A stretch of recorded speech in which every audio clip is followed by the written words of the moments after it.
మాఘపురాణం 1వ అధ్యాయం. సౌనకాది మునులు యజ్ఞము చేయు తలపెట్టుట. సకల పురాణములకు ఆలవాలమైన నైమిసారణ్యమందు ఒకప్పుడు సౌనకాది మహర్షులు లోక కళ్యాణార్థమై ఒక మహాయజ్ఞమును తలపెట్టిరి. ఆ మహాయజ్ఞము పరిసమాప్తమగుటకు ఒక పుష్కరకాలము అనగా 12 సంవత్సరములు పట్టును. ఎన్ని అడ్డంకులు వచ్చినను ఆ యజ్ఞమును పూర్తి చేయవలెననేది దీక్షతో సౌనకాది మునులు తలపెట్టి యజ్ఞస్థలముగా నైమిసారణ్యములో ప్రవహించు గోమతీ నదీ తీరమును ఎన్నుకొని ఒక శుభముహూర్తమున యజ్ఞమును ప్రారంభించిరి. అంత పెద్ద యజ్ఞము చూచి ధరింపవలెననేది కోరికలతో భరతఖండము నలుమూలల నుండి తపోధనులెందరో వచ్చి యజ్ఞస్థల సమీపమునందు నివాసములేర్పరచుకొనిరి. అచటి కేతించిన మునీశ్వరులలో బ్రహ్మతేజస్సు గల వేదములను అమూలాగ్రముగా అవగాహన చేసుకున్న వేదమూర్తులు, సకల శాస్త్రములు అధ్యయనమనర్చిన మునికుమారులు వచ్చి పాల్గొనిరి. ఆ విధముగా మునీశ్వరులందరూ తమ తమ శిష్య బృందములతోనూ పరివారములతోనూ తండోపతండములుగా యజ్ఞస్థలానికి చేరుకొనిరి. వేల కొలిది ఋషిపుంగవులతో ఆ యజ్ఞస్థలము క్రిక్కిరిసి ఉండెను. ఆ యాగము సకల లోకములకు శుభకరమైనదియు పుణ్యప్రదమైనదియు 12 సంవత్సరములు ఏకదాటిగా జరుగు మహాయాగమగుట వలన పురాణ పురుషుడగు సూత మహాముని కూడా తన శిష్య బృందముతో వేంచేసి యాగాది కార్యక్రమంలో పాల్గొనిరి. దూర ప్రాంతాల నుండి వచ్చిన ఋషులు సూతులను దర్శన భాగ్యం కలిగినందున అమితానం నొందిరి. సూతులు వారి ఆశీర్వాదములతో నిర్విఘ్నముగా యాగం జరుగునని అందరూ సంతోషపడిరి. సూత మహాముని సకల శాస్త్రములు అమూలాగ్రముగా తెలిసియున్న మహానుభావుడు. వేదం పురాణ ఇతిహాసాది సమస్త విషయములందునూ వారికి తెలియనిది లేదు. అవి అన్నీ వారికి కొట్టిన పిండి వంటివి.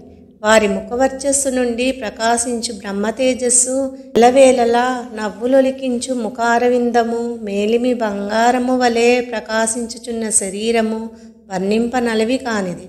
అటువంటి పుణ్యపురుషుడగు సూతమహాముని ఆగమనముకు స్వాగతం పలికి సాష్టాంగదండ ప్రణామములు ఆచరించి యజ్ఞము జరుగు ఆ 12 సంవత్సరములలో ఎన్నియో పురాణగాథలు విని తరించవలెననేది కోరికతో మునిపుంగవులందరూ వేచియుండిరి. సూతుల వారు సౌనకాది మునుల కోరికలను గ్రహించినారు. ఇటువంటి పుణ్యకార్యములందు పురాణ పఠనము గావించి అశేష మునిసత్తములను తృప్తిపరుచుట తన విద్యుత్ ధర్మమని ఎంచి వారి కోరికను మన్నించినారు. ఒక శుభముహూర్తమున ఆశ్రమవాసులందరూ సూతుల వారికి ఆర్ఘ్యపాద్యములసంగి ఉచితాసనములపై ఆసీనులను చేసి మునిశ్రేష్ఠ మునికుల తిలక, ఇంతకు మున్ను ఎన్నియో పురాణగాథలు తమరు తెలియచేయగా విని ఆనందించి ఉన్నాము. అనేక ఇతిహాసములను ఆలకించి అందలి సారమును గ్రహించి ఉంటిమి. సమయము వచ్చినప్పుడు సకల శాస్త్రములలోని నీతి కథలు మాకు వినిపించుచునే ఉన్నారు.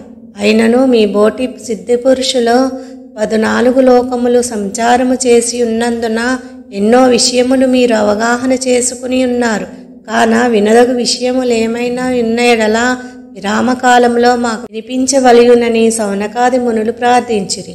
ఆ ప్రకారముగా కోరిన సౌనకాది మునులు తన వలన క్రొత్త సంగతులు తెలుసుకొనవలెననడి కుతూహలము కనబరిచినందున వారలను చూచి సూతమహాముని ఇటులు పలికిరి.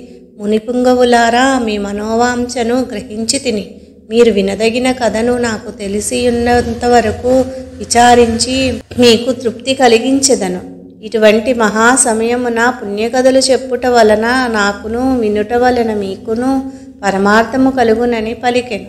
సౌనకాది మునుల కోరిక సూతమహామునిని అడిగినదే తడువుగా వారందరూ అంగీకరించగా ధన్యులమైతమని మునులందరూ అమితానందము పొంది సూతుల వారి పాదములను కండ్లకద్దుకొని సూతమహామునితో, ఆర్య, పద్మపురాణమునందు లీనమై ఉన్న మాఘమాసం యొక్క మహత్యమును మరలా మరలా వినవలెని కుతూహలం కలుగుచున్నది. అదియను కాక రాబో మాసం మాఘమాసమే అయినందున ఆ మాసం మహత్యము ఆచరించవలసిన విధానము మాకు వివరించవలసిందిగా కోరిరి. ఆ విధంగా సౌనకాది మునులు ఇతర తపస్సాలురు కోరుట వలన సూత మహర్షి మిక్కిలి సంతసించి ఇట్లు పలికిరి. మునిపుంగవులారా, మీరందరూ అతి ముఖ్యమైన విషయాన్ని అడుగుచున్నారు. మాఘమాసం కూడా ప్రారంభం కాబోచున్నది. ఇటువంటి సమయంలో మాఘపురాణం వినుట వలన కలిగే ఫలము అంతా ఇంతా కాదు. అదీను కాక ఈ మహాయజ్ఞం జరుగుచున్న సమయములో మాఘమాసం యొక్క మహత్యము మీకు వివరించవలసిన భాగ్యము కలిగినందులకు నేను అదృష్టవంతుడని కాన సావధాన మనస్కులై ఆలకింపుమని సూత మహర్షి ఇట్లు వివరించిరి. నేను నా తండ్రి శిష్యుడగు రోమ మహర్షిని శిష్యుడను. అతడు మహాతపస్వి, జ్ఞాని. నా తండ్రి వద్ద సకల శాస్త్రములో అభ్యసించెను. విశ్వాంస సంభూతుడగు వేదం వ్యాసమహర్షికి ప్రియ పాత్రుడను. వారి దయ వలన నాకు కలిగిన జ్ఞానంతో మీలాంటి వారు అడిగిన ప్రశ్నలకు జవాబు చెప్పగల శక్తి సామర్థ్యములు కలిగిన వాడినైతిని. నేను తెలియచేయుచున్న నీతి బోధలు సకల లోకములకు శుభములు కలుగును. మీరడిగినట్టులే పూర్వము దిలీప మహారాజుకు తన కులగురువైన వశిష్ఠ మహాముని మాఘమాస మహత్యమును వివరించినారు. ఆ విషయమునే నేను మీకు వివరించబోవుచున్నాను. మాఘపురాణము 1వ అధ్యాయము సమాప్తము.